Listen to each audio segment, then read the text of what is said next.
now is the best time. Some of us would say, nag-retrogression pa, I won't process my NCLEX muna kasi wala namang visa na malalabas. This is wrong. This is what my husband experienced as well.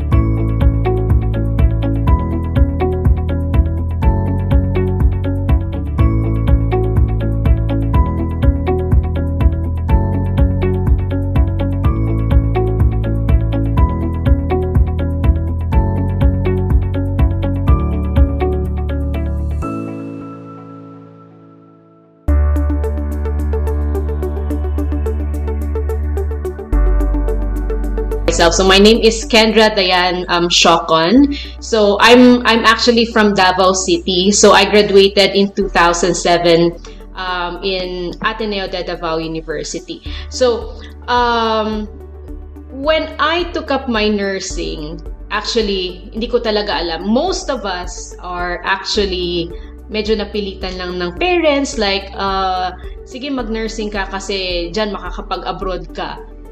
But then now we realize, ang hirap palang lumabas, ang hirap palang mag-abroad.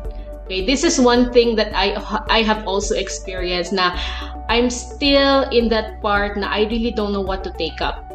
First thing in my mind, gusto kong fine arts. But ang fine arts is only, I believe it's only offered in UP, which is a little bit far from my place, which is like a travel talaga. So I just started, sige, why don't I try taking up nursing? Kasi ito naman yung uso ngayon. Lahat naman sila.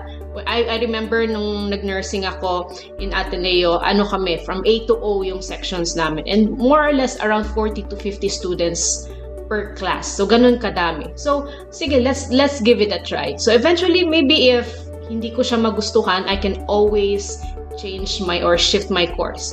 So kahit ganon, I'm not really into 100% into nursing. Natapos ko siya. I graduated 2007. So right after then, I passed. I applied for Philippine licensure exam and I passed it right away. So because of that, medyo na-encourage ako na, ay, kaya ko palang maging nurse. Kahit hindi ko siya masyadong gusto, kaya ko pala siya. Kasi naipasa ko yung Philippine Nurses Licensure Exam. Now, the main thing here is, di ba yung dream naman natin is to go to US. So ito, I also started processing and taking up exams such as the CGFNS and NCLEX. Okay? So the next year, 2008, after I graduated, I took my first CGFNS sa Cebu and my first NCLEX sa Manila. And dahil nga siguro hindi ako masyadong into it, okay? Although I gave my 100% best, but siguro it's not yet my time and I did not make it. So both of these exams, I failed. So sige lang, I kept continuing. Sige, might as well maybe mag-apply muna ako ng work, okay, in Davao. I might as well apply for a work kasi nga maybe one day I might retake this again. So, eto na yung mga kasamahan ko, mga friends ko, we tried applying in different hospitals. And one of these hospitals, which is popular in Davao City, is itong SPMC. Okay, it's a public hospital, but then when it comes to experience-wise, maganda talaga ang experience pag doon ka sa SPMC. You're gonna experience a lot of different experiences talaga. But then again, eto na nga, even SPMC and even other private hospitals, they would require you to get a training. And with the training, ikaw yung magbabayad sa hospital, which is common sa Philippines na kailangan ikaw magbayad sa training. And I was thinking, ikaw na yung magpapakahirap, ikaw pang magbabayad. And there's still, it's not sure na matatanggap ka, maa-absorb ka. Maybe how many times ka magbabayad? Every 6 months yung training and you're gonna pay for it. So it's like, you cannot support yourself financially Plus, nag-graduate ka na, pass ka na ng board, hingi ka pang baon, hingi ka pang training sa parents mo. And it's not so much, it didn't interest me at all. So because of that, I shifted to different careers. Okay, so nag-work ako as a clinic nurse for quite a little time. And clinic nurse, madali lang naman ang work, BP ka lang, and basic thing that you do in a clinic pag may check-up. And then, ESL tutor. So, ito yung medyo nakapag-interest sa akin na parang relax lang. ESL tutor to Korean. So, this is mostly, even though I am an ESL tutor, okay, I work partly, pero syempre as a school nurse, ano bang binibigay? Paracetamol, pag may lagnat, or mga basic medications lang. But then again, this is totally different from a hospital experience.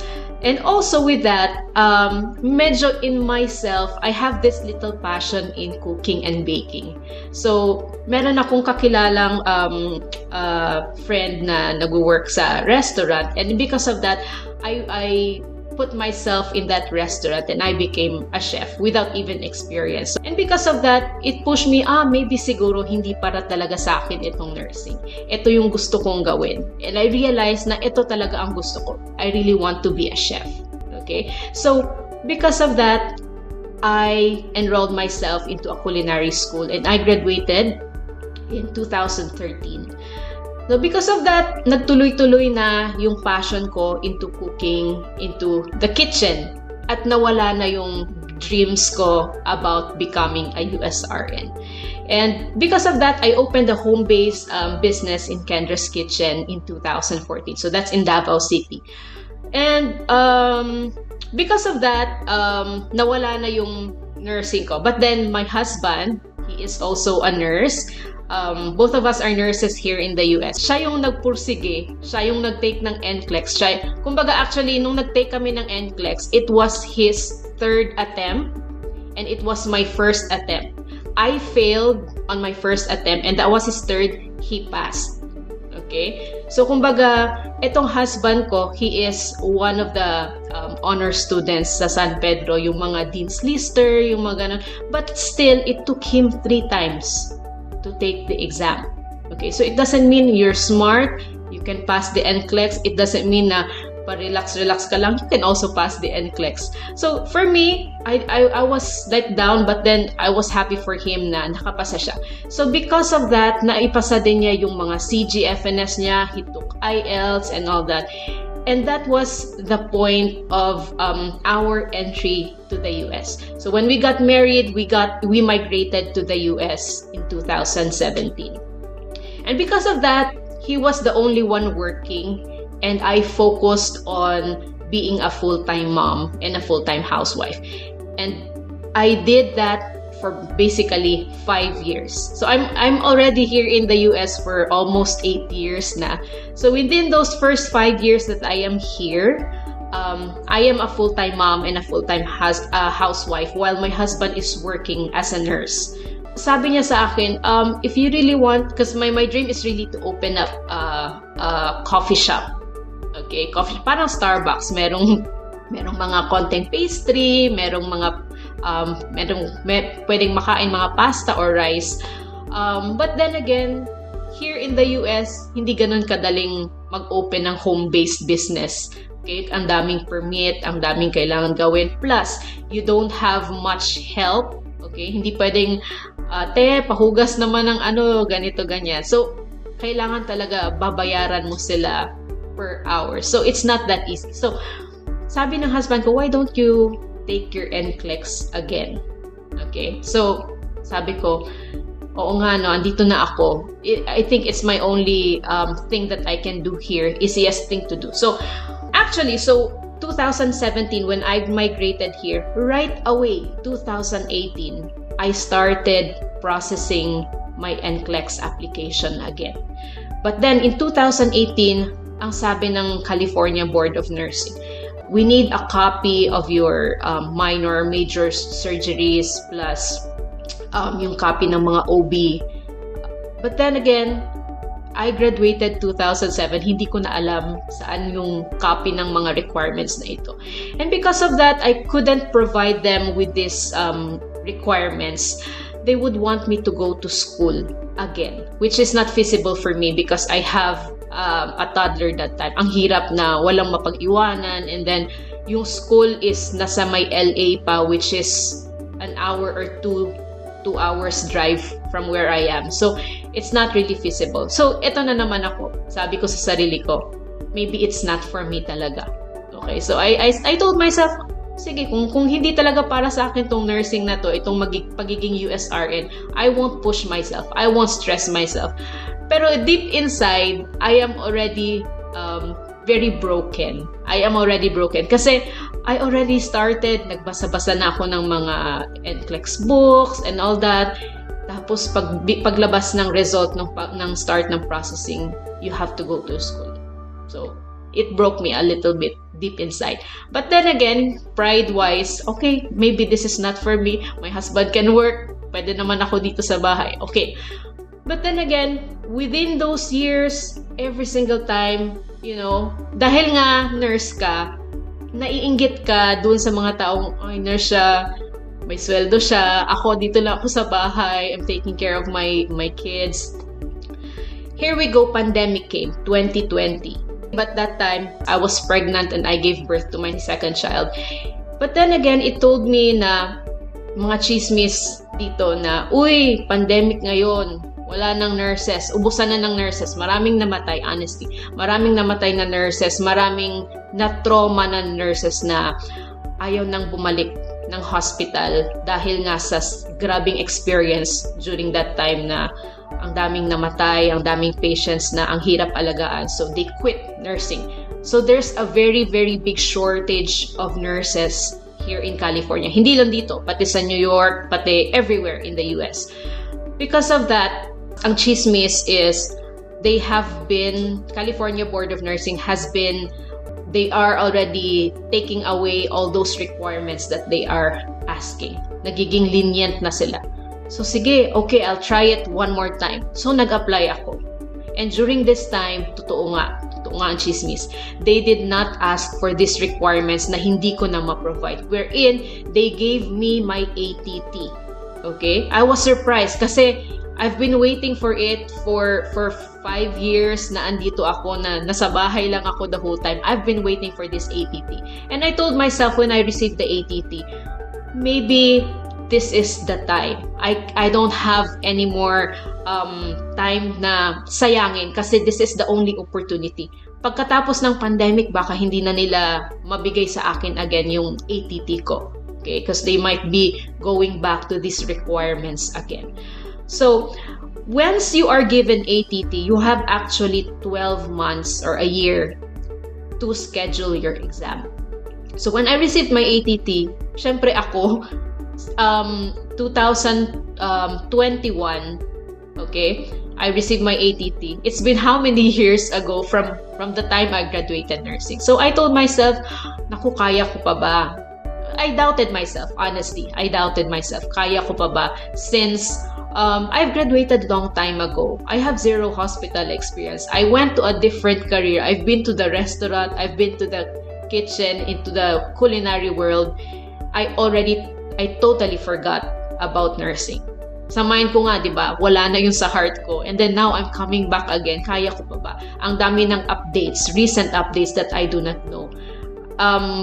Personally, my only hospital experience was only as a student. Okay? Wherein, hindi naman talaga tayo nagpo-perform, di ba? Assist lang naman tayo.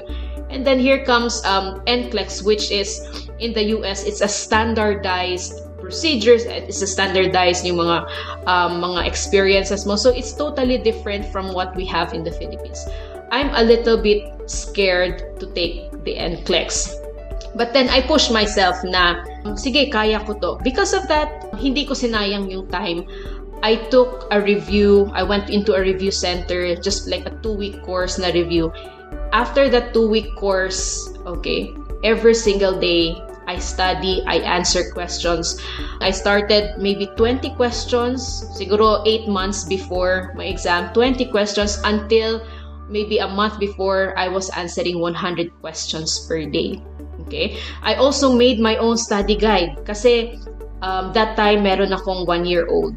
And it's really difficult to take care of a baby and at the same time studying. Mawawala yung concentration mo. It pushed me na pagtulog na yung mga bata. At nighttime, I get up, I push myself, just answer some questions. Yun yung something pag meron kang study guide, merong magpupush sa'yo, anong schedule ko for today. So it never stopped me even though it's hard to be a full-time mom and at the same time, ang tagal mo nang wala sa field na yan. But then if you have that passion, if you have that dream, if you really want things to happen, okay, you're gonna make that happen. Next one is, in April of 2022, I became a USRN. So I have here a quote, when the time is right, I, the Lord, will make it happen. And I believed in that. I believed in myself. I believe that God will help me become one. So kumbaga, it's already been a blueprint. You've graduated nursing. Okay? You've been gone for quite a while. This is an opportunity for you. Ito na yung plan ko sa'yo. I became a USRN. I would always remember when I passed the exam, when I saw my name in the California Board of Nursing online, I cried. I really cried kasi when I saw my name, I remembered all the sacrifices, all those journeys, all those difficult journeys na napagdaanan ko, all those years of failures, all those years of challenges, ups and downs, all those sleepless nights, yung mga hirap na mag-aalaga ka ng anak mo pero kailangan mong mag-study, struggles with preparation. So it all went to me, came back to me na eto na, tapos na, I've made it. Okay? So, ganun din sa inyo.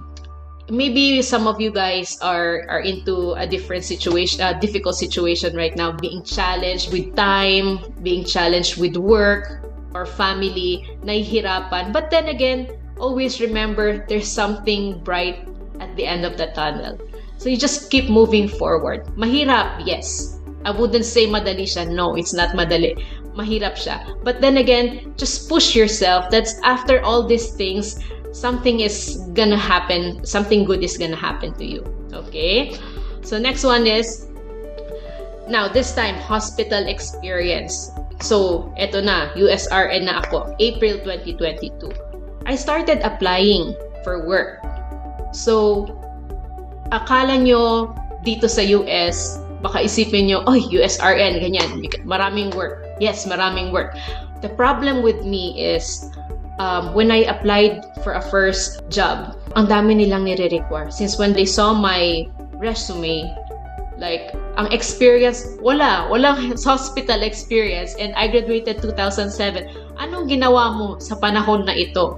Okay, you've graduated 2007. From 2007 to 2022, ano yung ginawa mo? Ang hirap sabihin nasa kusina ako, ang hirap sabihin full-time mom ako, ang hirap sabihin I've been to different careers, which is really true, a very true experience to some of us. We've been to many different careers, a different career far away from nursing. And this is one thing that we're scared of. Meron bang tatanggap sa akin na hospital? Okay. So, the first two hospitals that I have applied to, first one is dialysis. Kasi ang dialysis dito, you'll be trained from the basic talaga for 3 months. 3 months kang ita-train kasi 'di ba dialysis is more of machines and all that. Ita-train ka for 3 months in-house. Next one is rehab nurse. But then this rehab nurse that I applied to, they asked me we might go forward with your application, but you might want to get a refresher course. Sabi ko, refresher course? I just passed my NCLEX. I studied for 8 months. Ngayon gusto nyo pa akong mag-refresher course again? Sabi ko, maybe no. Sabi ko, naghanap ulit ako. It's a little bit frustrating na parang inside you na, eto na, akala ko andito na ako. I thought I am a USRN already. I've made it through. But now I couldn't find any job.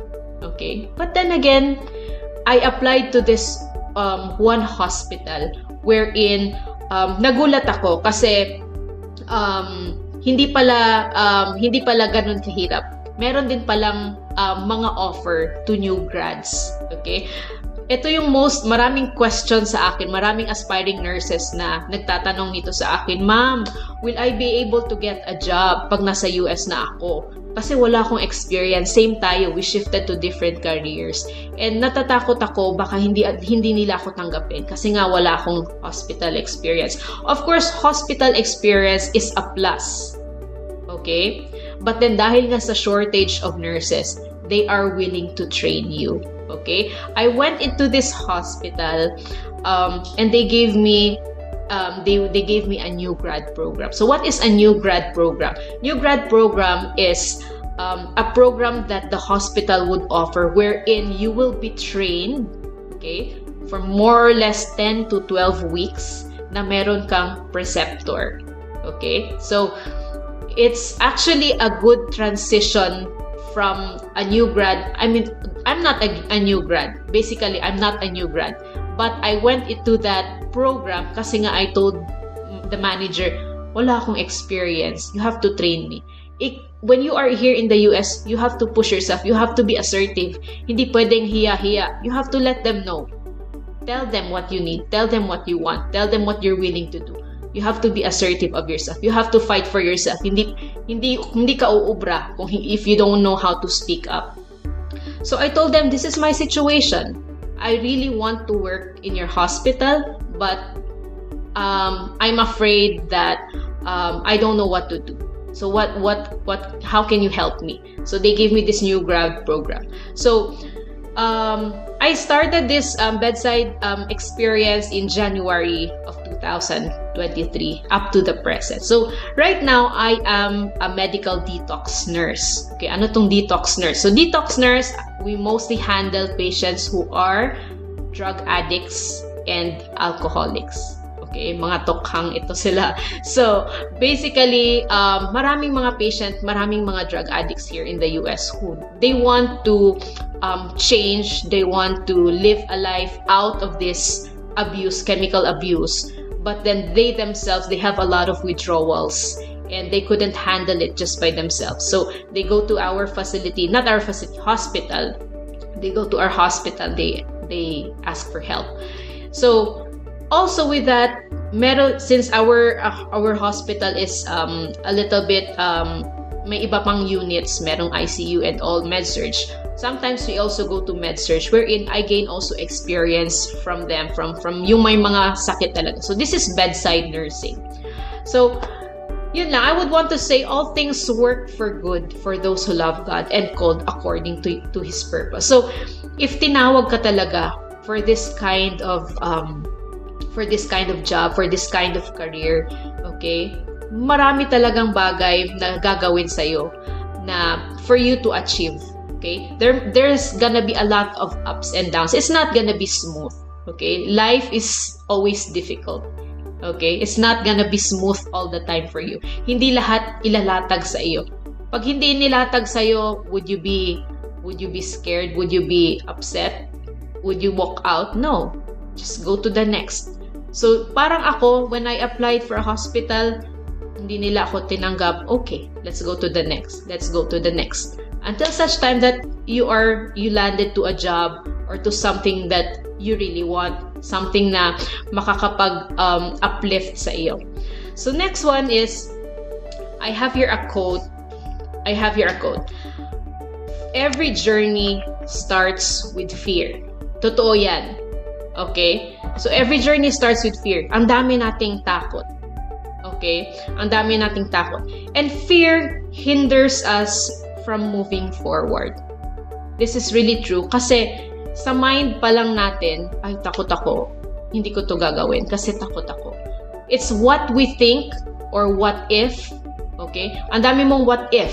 Ngayon pa lang, nagpe-prepare ka for your NCLEX, ang daming what if. What if mabagsak ako? What if hindi ako mag-stop sa number 75? What if? Ang dami mong fear. But always think of what we must do. Think of the word even if. Okay? When you say even if, there is faith in there. Even if, kahit na Kahit na ganito, kahit na nahihirapan ako, I will continue. You don't see what's up there. You don't see what's ahead, but you still continue because you have faith. Okay? That's even if you have faith. So success is not a destination. It is a journey. Okay? Always remember that success is not a destination. So, let's say ako, naging USRN na ako. You think, okay, successful na siya, USRN na siya. Pero ang hirap maghanap ng trabaho. Do you think that's already success? Okay? It's a series of journey. Okay? Wherein you are able to achieve each and every journey. So, this one, I have a quote, all our dreams will come true if we have the courage to pursue them. That's from Walt Disney. So, my question for you guys is, do you think you will be USRN if you haven't started applying for it? Ang daming gusto. I want to be USRN. I want to work in the US. I have a lot of dreams. I want to, 10 years from now, I want to be in the US. But then, hindi ka pa nag-start ng process or nag-apply for application for NCLEX. Some people would say, I'm not yet ready. Mag-study muna ako. And pag ready na ako, maybe that's the time I will apply for NCLEX. Nasabi ko na rin yan sa sarili ko before. But then, pag ganon, walang magpupush sa'yo. You have to move forward. You have to take one step. Okay, next one. So here, other opportunities as a registered nurse. So with me, I'm almost 2 years in this hospital that I've been working, and bedside nursing. This is your number one baseline of experience, wherein if you work 3 to 5 years, ang dami mong mapupuntahan na magandang jobs. So first one, we have bedside care, which is in the hospital setting. Clinic, pag sinabi mong clinic, mostly here for the clinics is vital signs, plus you're gonna give medications, vaccines, and all that. Home health, more on you go to yung mga bahay-bahay, yung may mga that you need to check them up saka sa bahay nila, ikaw mismo magdadrive. Hospice nurse, these are yung mga matatanda or about to die. So, ito yung mga nurses na pupunta doon. Pag namatay sila, ikaw yung magpo-process, ikaw yung magpo-pronounce. So, IV infusion, this is very, very common these days. Lalo na, maybe dyan sa Philippines, yung mga glutathione, yung mga ganon. But here, we call them IV infusion nurse. Uso na ngayon because of COVID, uso na ngayon yung mga hydration.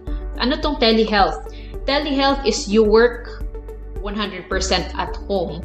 And ikaw yung magta-triage or ikaw yung unang makikita. Pag hindi naman super emergency, you will look and then you will look at the patient via Zoom or they have an app, and they will check you online. They will check you via video.